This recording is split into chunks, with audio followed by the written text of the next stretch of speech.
Mother's Day in the USA. Listening level AY1 to A2.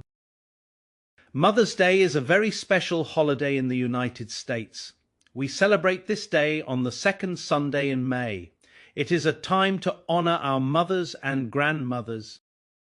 Mother's Day is a very special holiday in the United States. We celebrate this day on the second Sunday in May. It is a time to honor our mothers and grandmothers. There are many happy traditions on this day. Many children wake up early. They make breakfast in bed for their moms. They might make eggs, toast, or fruit. There are many happy traditions on this day. Many children wake up early.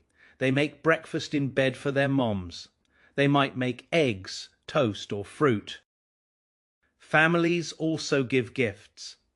Children often give beautiful cards and flowers. A popular flower for Mother's Day is the carnation. We say thank you to show our love. Families also give gifts. Children often give beautiful cards and flowers. A popular flower for Mother's Day is the carnation. We say thank you to show our love. That's all for today. See you later.